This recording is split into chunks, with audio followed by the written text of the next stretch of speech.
Selamat pagi saudara-saudari yang dikasihi Kristus.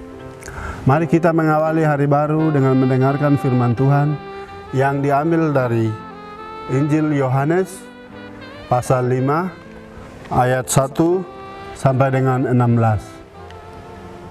Tuhan bersamamu. Inilah Injil suci menurut Yohanes.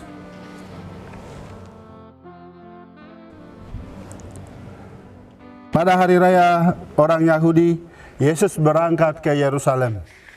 Di Yerusalem dekat pintu gerbang domba, ada sebuah kolam yang dalam bahasa Ibrani disebut Bethesda. Serambinya ada 5, dan di serambi-serambi itu berbaring sejumlah besar orang sakit. Ada di situ seorang yang sudah 38 tahun lamanya sakit.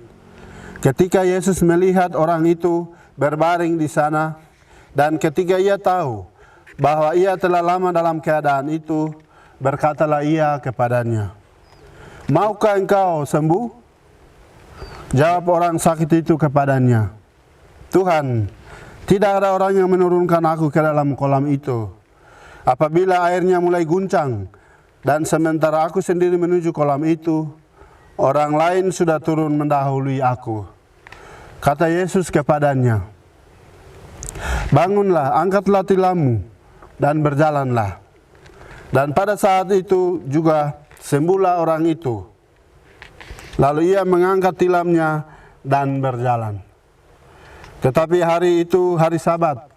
Karena itu orang-orang Yahudi berkata kepada orang yang baru sembuh itu, "Hari ini hari Sabat, dan tidak boleh engkau memikul tilammu." Akan tetapi ia menjawab mereka, "Orang yang telah menyembuhkan aku, dia yang mengatakan kepadaku, 'Angkatlah tilammu dan berjalanlah.'" Mereka bertanya kepadanya, "Siapakah orang itu yang berkata kepadamu, 'Angkatlah tilammu dan berjalanlah'?" Tetapi orang yang baru sembuh itu tidak tahu siapa orang itu, sebab Yesus telah menghilang ke tengah-tengah orang banyak di tempat itu. Kemudian ketika bertemu dengan dia dalam bait Allah, Yesus lalu berkata kepadanya, "Engkau telah sembuh, jangan berbuat dosa lagi, supaya padamu jangan terjadi yang lebih buruk." Orang itu keluar lalu menceritakan kepada orang-orang Yahudi bahwa Yesuslah yang telah menyembuhkan dia.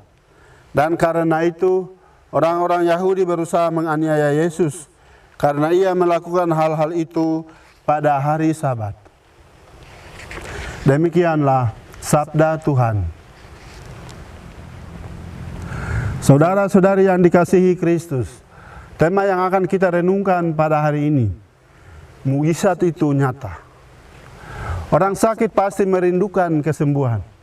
Dengan demikian mereka selalu berusaha dan berupaya supaya cepat sembuh.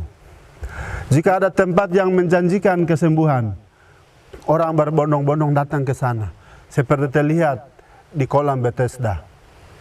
Yohanes mencatat orang buta, orang timpang, orang lumpuh berkumpul di kolam itu untuk menantikan kesembuhan ilahi. Di situ juga ada seorang yang sudah 38 tahun terbaring dan menanti-nantikan kesembuhan.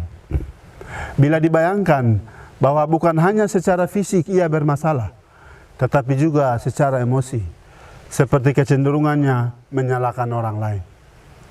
Bagaimana Yesus bekerja untuk mengubah seseorang yang terbaring saja menjadi pribadi yang memiliki hidup yang bermakna. Ketika Yesus datang ke kolam Bethesda, ada banyak orang yang membutuhkan kesembuhan. Tapi yang mengalami mujizat hanya satu orang lumpuh. Betapa besar anugerah Tuhan kepadanya. Allah ingin agar kita umatnya memperoleh kesembuhan. Tugas kita adalah bangun, angkat tilam, dan berjalan.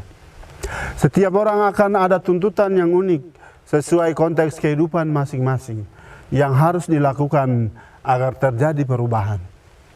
Saudara-saudari yang dikasihi Kristus, mujizat yang terjadi pada orang yang telah 38 tahun terbaring sakit itu memperlihatkan beberapa unsur penting dari mujizat itu sendiri. Pertama, mujizat itu terjadi bila ada kerja keras dan kesetiaan. Orang lumpuh itu meskipun sakit, dengan setia menunggu kolam itu berguncang, berharap akan masuk ke dalamnya dan sembuh. Ia tidak putus asa dan patah semangat. Yang kedua, mujizat itu terjadi jika ada iman yang besar. Orang lumpuh itu sungguh-sungguh percaya akan kuasa Tuhan yang menyembuhkan. Iman itulah yang mengantarnya pada kesembuhan. Ketiga, karena ia beriman, maka ia meminta kepada Yesus untuk disembuhkan. Marilah kita menjadi orang beriman yang sungguh-sungguh mengharapkan mujizat atas dasar kerja keras, kesetiaan, iman yang besar, dan doa yang tidak putus-putus. Amin.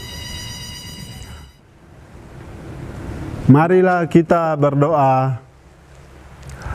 Tuhan, pagi ini kembali kami naikkan syukur dalam doa dan permohonan. Terima kasih sudah menjaga kami saat tidur maupun bangun. Terima kasih untuk udara sejuk dan segar pagi ini. Tuhan, kami hendak beraktivitas. Kami mohon tuntunan dan pemeliharaan-Mu. Jauhkanlah kami dari segala yang jahat, dan berilah kami kekuatan dan kesehatan. Ajarilah kami untuk saling mengasihi dan mengampuni. Kami serahkan hari ini ke dalam tangan-Mu. Kristus terang dunia, berkatilah keluarga-keluarga kami, jadikanlah kami alat kasih-Mu, dan pantaskanlah kami menjadi hamba-Mu yang setia. Amin. Tuhan bersamamu. Semoga keluarga kita, orang-orang yang kita kasihi dan doakan, seluruh aktivitas kita hari ini dilindungi, dibimbing dan diberkati oleh Allah yang Maha Kuasa, Bapa dan Putra dan Roh Kudus. Amin.